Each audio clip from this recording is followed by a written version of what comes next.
Brought to you by Agilus Diagnostics. Health test की बात आती है तो मैं भरोसा करता हूँ India largest diagnostics company Agilus diagnostics. खुद को टेस्ट करते रहो। हमने अक्सर देखा है कि लेडीज़ अपनी हेल्थ को इग्नोर करके अपने फैमिली, अपने बच्चों, अपने पेरेंट्स की हेल्थ के ऊपर ही ध्यान देती हैं। लेकिन अगर एक महिला हेल्दी नहीं होगी तो उनका परिवार भी हेल्दी नहीं होगा। और अपने 30s में जब हम अपनी लाइफ में बहुत सारे चीज़ों के साथ बिज़ी होते हैं, हम करियर भी बना रहे होते हैं, हम बच्चों को भी देख रहे होते हैं, घर भी संभाल रहे होते हैं, पेरेंट्स का भी ध्यान रख रहे होते हैं, फिर भी हमें अपनी हेल्थ के लिए भी ज़रूर टाइम निकालना चाहिए।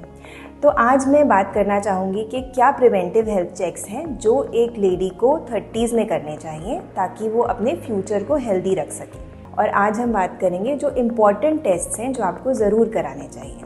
तो इसमें सबसे पहला टेस्ट होता है pap smear test. Pap smear test is a screening test for cervical cancer. Cervical cancer यानी कि बच्चेदानी के मुंह का कैंसर। ये कैंसर इंडिया में सेकेंड मोस्ट कॉमन कैंसर है महिलाओं में, और हर 8 मिनट में एक लेडी सर्वाइकल कैंसर से इंडिया में उनकी डेथ हो जाती है। इतना कॉमन है ये कैंसर। और दुख की बात यह है कि ये कैंसर टोटली प्रिवेंटेबल है। इस कैंसर के अगेंस्ट एक वैक्सीन बनी है, और अगर 9 से 15 साल के बीच में ये वैक्सीन ली जाए तो ये कैंसर 100% प्रिवेंट हो सकता है। अगर आपने वैक्सीन मिस कर ली है तो आप 45 साल तक भी वैक्सीन ले सकते हैं, लेकिन फिर भी आपको पैप स्मीयर टेस्ट करना बहुत ज़रूरी है। पैप स्मीयर टेस्ट आपके गायनेकोलॉजिस्ट लेते हैं। जब आप रेगुलर चेक के लिए आते हैं तो हम आपको इंटरनली चेक करते हैं, तो हम वहाँ से एक ब्रश से थोड़े से सेल्स लेके उनको टेस्टिंग के लिए भेजते हैं। और अगर उन टेस्ट में कुछ डाउटफुल लगता है तो हमें ये समझ आता है कि ऐसे चेंजेस हो सकते हैं जो आगे 10-15 साल बाद कैंसर बन सकें, तो हम आज ही अगर उसको ट्रीट कर लेते हैं तो कैंसर का खतरा टल जाता है।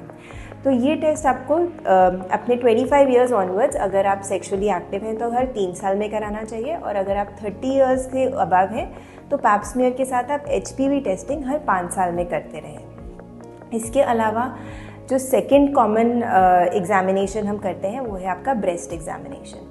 वैसे तो ब्रेस्ट कैंसर सबसे कॉमन कैंसर माना जाता है महिलाओं के अंदर, और इसका स्क्रीनिंग टेस्ट होता है मैमोग्राफी, जो हम 40 साल के बाद आपको एडवाइस करते हैं, जो कि ब्रेस्ट का एक्सरे होता है। लेकिन यंगर एज से ही आपको अपने ब्रेस्ट का एग्जामिनेशन खुद कर लेना चाहिए, और ये आपको अपने डॉक्टर से सीख लेना चाहिए।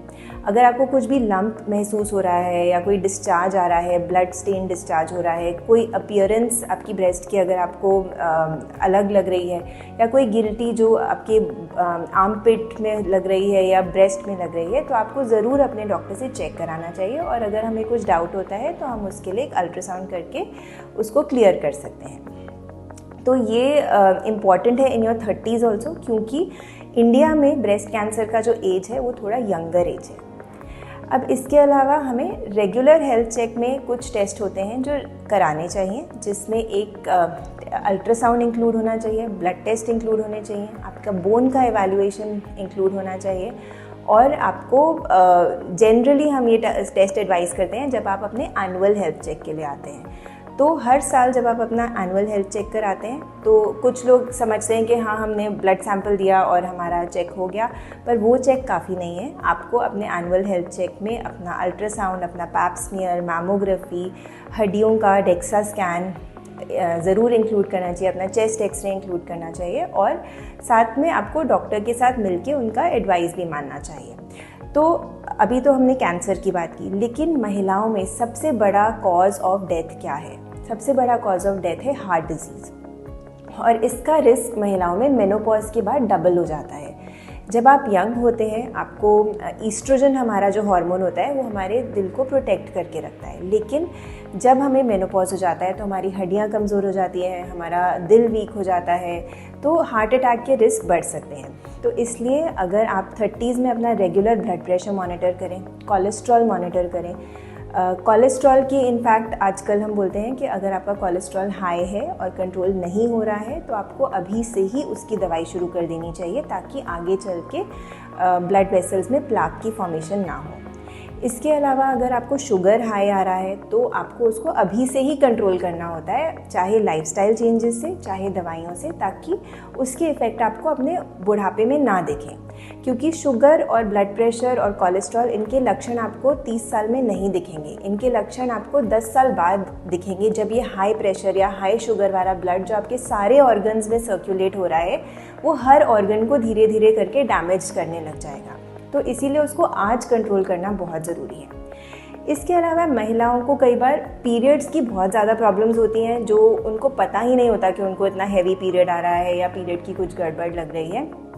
तो जब आप रेगुलर चेक के लिए आते हैं, हम आपकी हिस्ट्री लेते हैं, हम आपका अल्ट्रासाउंड करते हैं तो पता चलता है कि ऐसा कुछ प्रॉब्लम यूट्रस या ओवरी में तो नहीं है जिसकी वजह से आपकी पीरियड्स की प्रॉब्लम हो रही है, और हम उसको सॉल्व करने की कोशिश करते हैं। अगर आप प्रोटेक्शन चाहते हैं, अगर आप कॉन्ट्रासेप्शन यूज़ करना चाहते हैं जिससे आप अभी प्रेगनेंसी नहीं प्लान कर रहे हैं, उसका एडवाइस भी हम आपको रेगुलर गाइनी चेक में देते हैं। एंड अगर आप प्रेगनेंसी प्लान कर रहे हैं तो भी आपको कुछ स्पेसिफिक प्री कंसेप्शनल टेस्ट कराने होते हैं, जैसे कि थायराइड, शुगर, थैलेसीमिया, रूबेला, आपका ब्लड ग्रुप, अल्ट्रासाउंड्स, कोई दवाइयाँ चल रही हैं तो उनको बदलना, वो सब एडवाइस भी आप अपने एनुअल हेल्थ चेक में ले सकते हैं। अब इसके अलावा अगर आप सेक्सुअली एक्टिव हैं तो सेक्सुअली ट्रांसमिटेड इन्फेक्शंस के बारे में भी हम डिस्कस करते हैं और उससे प्रोटेक्शन के तरीके आपको बताते हैं, और सेक्सुअली ट्रांसमिटेड इन्फेक्शंस के टेस्ट भी हम इस रेगुलर हेल्थ चेक में कर सकते हैं।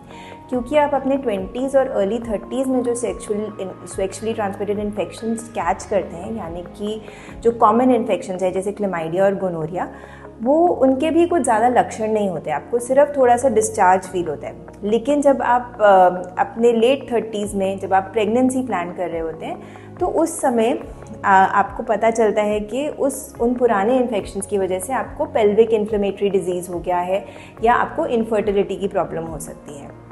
तो इसलिए उन इन्फेक्शंस को शुरू में ही ट्रीट करना बहुत ज़रूरी होता है। अब इन सब के अलावा कई बार आजकल स्ट्रेस, एंग्जाइटी, ये भी बहुत बड़ी प्रॉब्लम्स हैं। डोमेस्टिक वायलेंस एक प्रॉब्लम है। तो ये चीज़ें हम जनरली रेगुलर हेल्थ चेक के दौरान डायग्नोज कर सकते हैं और उसको ट्रीट करने का एडवाइस दे सकते हैं।